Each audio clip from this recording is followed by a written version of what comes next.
Hey friend, welcome home to the Naked and Truth podcast. In a world where it's hard to find the truth, we promise to keep it raw, real, and relatable. This is not your average fitness podcast. We're a community of people that choose to do it different. Naked and Truth is designed for you to own your potential, to live your life with intention, to expand your mindset, and find a community that empowers you to become the highest version of yourself. Each week, you're going to unlock a new understanding of how you can make your impact. You're not meant to be average. You're meant to own your potential.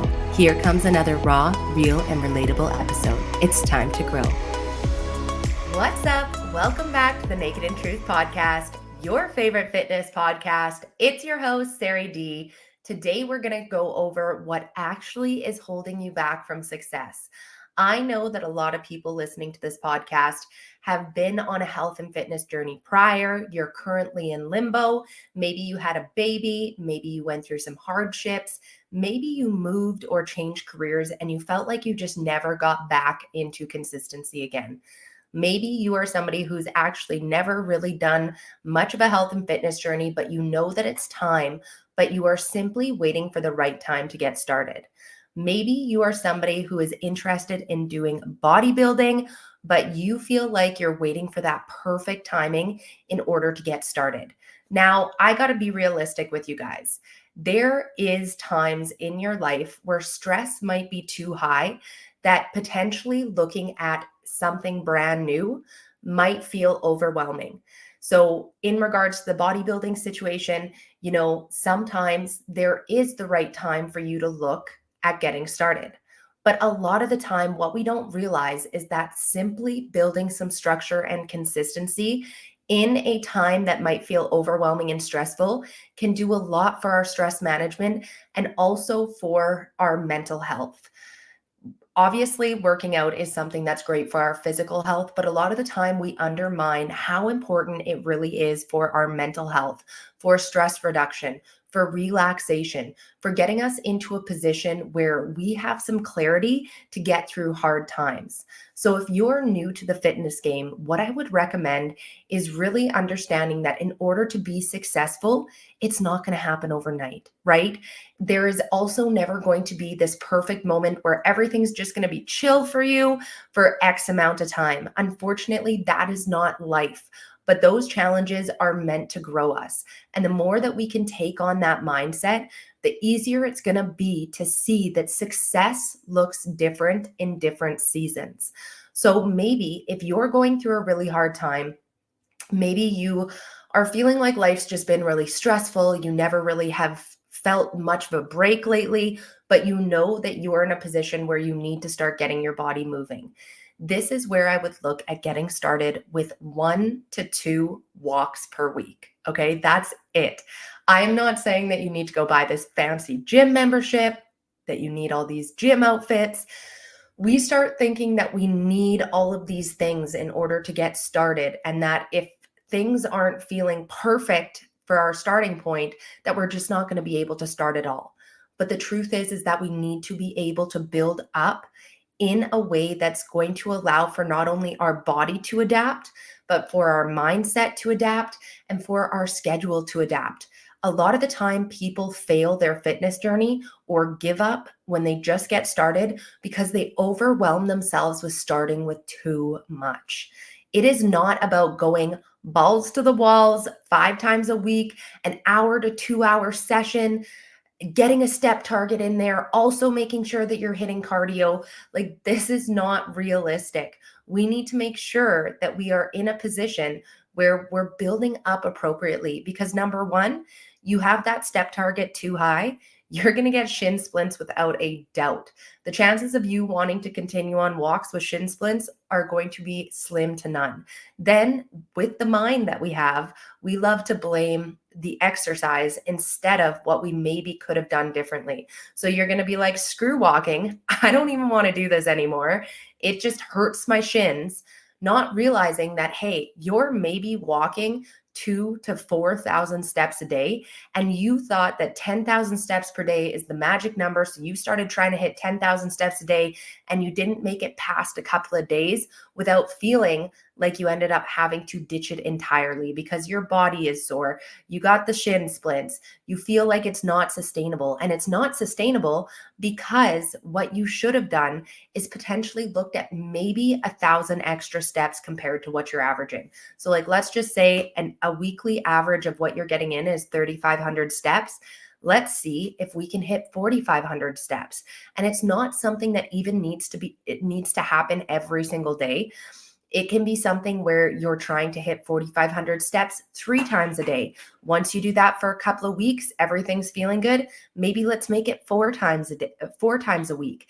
And building up this way is going to allow for you to be that much more successful instead of feeling like you need to go hard in a time where you're already feeling stressed.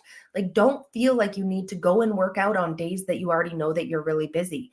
If there's days where your schedule is a little bit lighter, pick those days as your scheduled walking days where you're going to hit that 4,500 step target.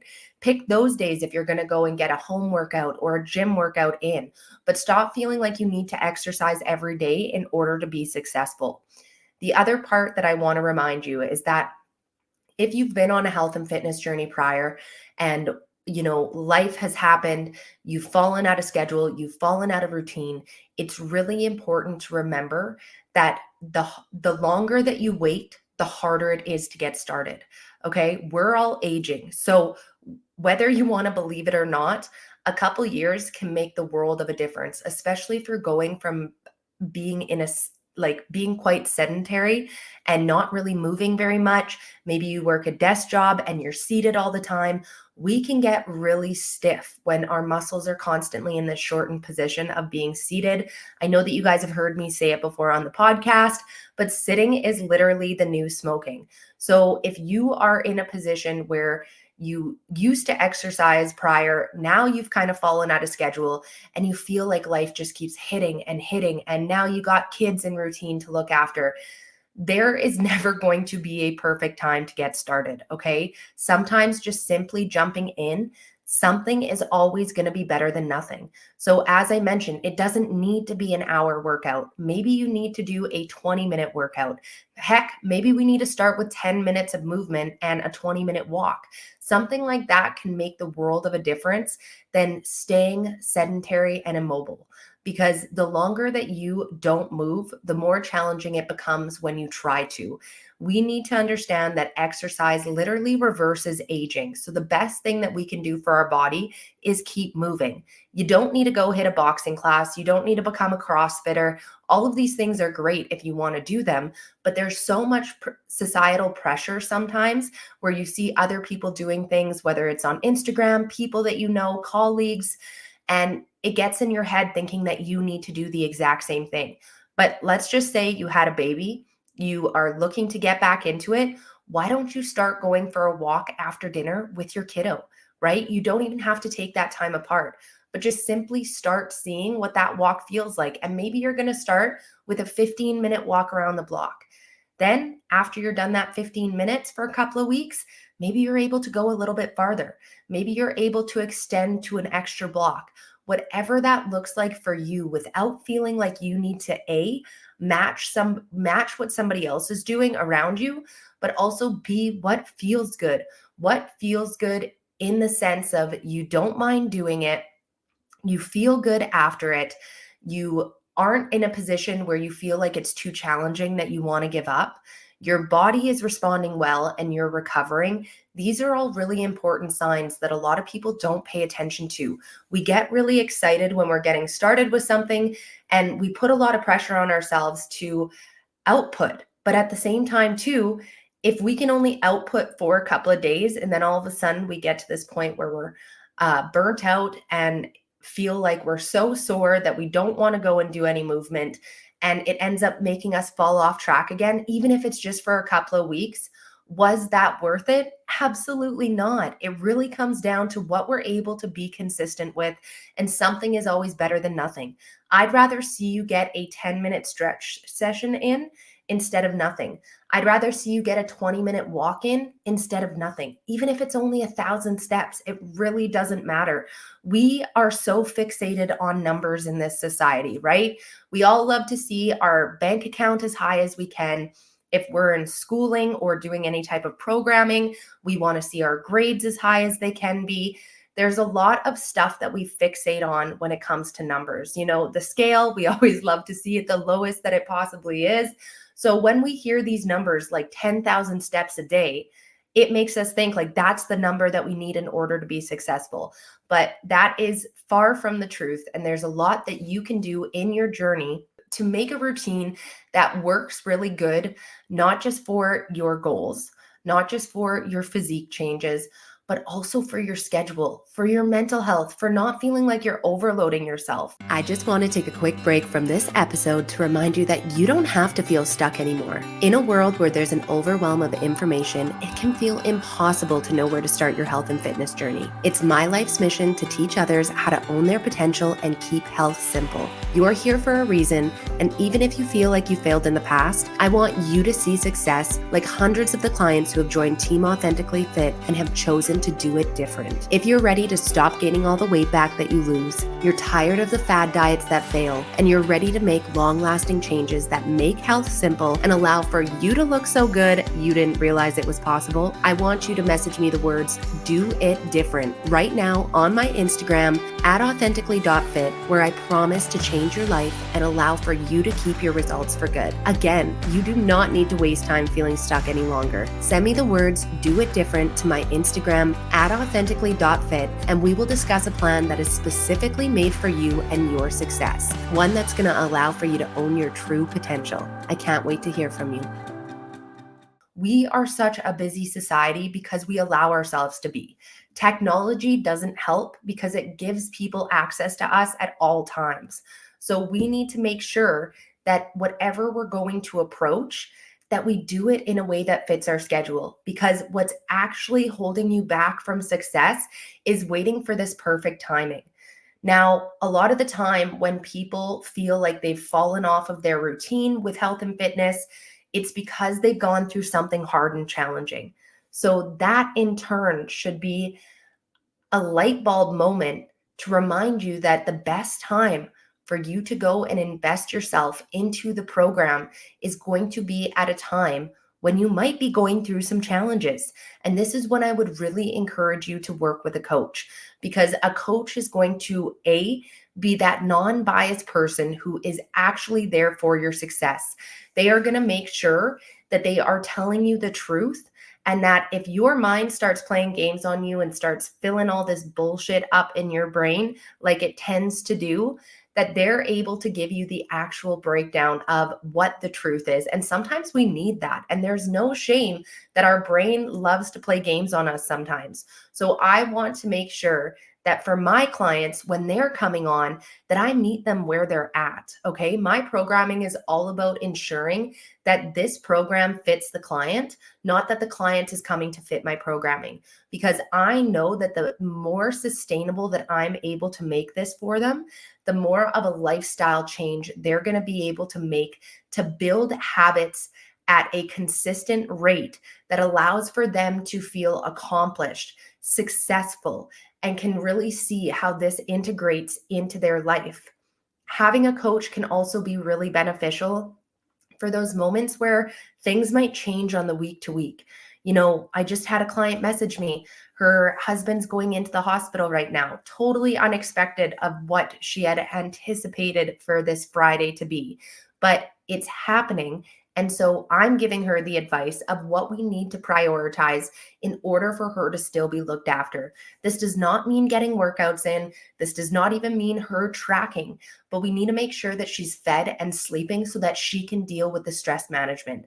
Because obviously your partner going into the hospital is very stressful. So we need to make sure that her stress management is handled, because if it isn't, then that's going to start affecting sleep.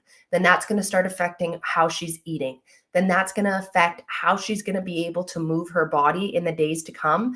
Because when stress is too high, you haven't been sleeping, you haven't been feeding yourself properly, the likelihood of being able to move your body easily is going to be slim to none. And I know that working out is a great stress reliever for a lot of people. We've talked about it. But at the same time, too, I'm not putting that pressure on her. If she wants to go and get a workout in, great. That's awesome. But at the same time, too, I don't want her feeling that stress of thinking that just because a workout might be scheduled or that there's workouts for this weekend, that she has to put that pressure on herself, that she has to look after her husband, look after the kids, and look after those workouts. But what her brain might be doing right now is doing that blame game and filling it with bullshit, just like I told you, our brains love to do sometimes. And there might be this voice nattering in her ear, telling her that she's not doing good enough, telling her that she's failing if she doesn't get this one workout in. But that isn't the truth. And that's what I'm here to be, is the voice of reason. And that's where I think as a coach is very beneficial, especially when you feel like there has been a lot of ups and downs in life lately. A coach can really help build that consistency for you to see how those priorities can shift on the week to week when shit hits the fan, essentially, right? And you don't know how to show up for yourself. It makes it that much easier for a coach to be able to guide that for you. So I'm really grateful that my clients reach out when they need the help, because that is the biggest thing that I try to communicate, is that, I'm very great at my job. I can typically tell when something's going on, but I'm also not a mind reader. So I need to make sure that they're comfortable in their communication with me, that they know that when they reach out to me, that it's a trustworthy spot, that they know that I have their back, because when they know that, it's that much easier for them to reach out for help and recognize that asking for help is strength and that it's not weakness, which a lot of people think that asking for help makes them weak. But asking for help actually shows your strength and your commitment to want to grow. So I am all about asking for help, no matter what situation it is, health and fitness related or not. Now, when it comes to what is actually holding you back from success, it really comes down to believing that there is this perfect time to get started, because there isn't. But what ends up happening, though, is that if you overload yourself too quickly at the beginning, you're going to give up. You're going to blame exercise for sucking. You're going to blame nutrition for being too challenging, and you are going to give up. Now, if you structure this appropriately, like I said, maybe add on 1,000 extra steps from where your weekly average is. Start at 3 days per week of hitting that, okay? So your weekly average is 3,500 steps. We're going to hit 4,500 steps 3 days per week. Then we're going to increase from there, okay? So take time for your body to adapt, because if you're not used to moving, stop expecting your body to recover as if you've been moving these last 2 years, okay? We need to be realistic with ourselves, with what we expect of our bodies, and it is going to be that much more sustainable. Every week doesn't have to look the same. So that means that maybe last week you got 2 workouts in because it was really busy. This week you're going to be able to hit 4. It's a solid week where you're able to get every session in. And then maybe next week it's only going to be 3 because you're going out of town for the last half of the week. That's okay. Okay. Your brain is going to probably tell you that that's not okay. And if you don't get those 4 workouts in every week, then obviously you're failing. You are just not able to see the success that you know that you deserve. No, we need to make sure that everything that we're doing is sustainable. Your health and fitness journey should be a lifestyle. It should be something that you're chasing for the rest of your life. So that means that you need to be able to adapt when life changes, because every week is not the same. I'm sure that by now you've figured that out. And if you can't get all your sessions in, what's going to hurt you more is by giving up because you couldn't get all those sessions in, versus only getting in a 20-minute workout twice in the week, right? It's one of those things where people think that the longer and the harder that you go, the better it's going to be. And that isn't true if you're not recovering from it. That isn't true if you're not enjoying it. That isn't true if you are in a position where it's just screwing up your schedule. You're not getting proper sleep now. You feel like you don't have time for your loved ones. There needs to be a balance in things, and balance is not the right word, but there needs to be balance in priorities changing. Okay. So hopefully that resonates with you guys, that every week might look a little bit different, but you're still showing up for yourself in some type of way, and that you're not going to beat yourself up when things are really busy, because something is better than nothing. And there might be the odd week where you simply can't make it into the gym, or getting a workout in, or getting your walk in, or maybe you had a really big project due and you were stuck to your desk and steps are really low compared to what they normally would be. That's okay. What matters the most is that you keep going, that you don't give up, that you recognize that something is better than nothing, that you recognize that there's never going to be this perfect time for you to get started. And sometimes we simply just need to get going, to recognize that it's not as big as what we think it's going to be, right? But when we have all these unrealistic expectations of what starting looks like, that we need a gym membership, we need to buy these clothes, you need to work out 5 times a week, it needs to be an hour plus of a workout, it needs to be 10,000 steps a day, it means that we need to have cardio in with our strength training. No, that's not that's not the game plan that you need, okay? The game plan that you need is what is going to be the most sustainable for you to get started and keep going, okay? So if you need any help on what that looks like for you, please make sure to reach out to me. Send me a message on Instagram with the word sustain, and I will send you some information, okay? So send me the word sustain on Instagram at authentically.fit, and I will help you come up with a game plan, because nobody needs to hold themselves back from something that they know is going to be really good for them because they're building it up to be too big.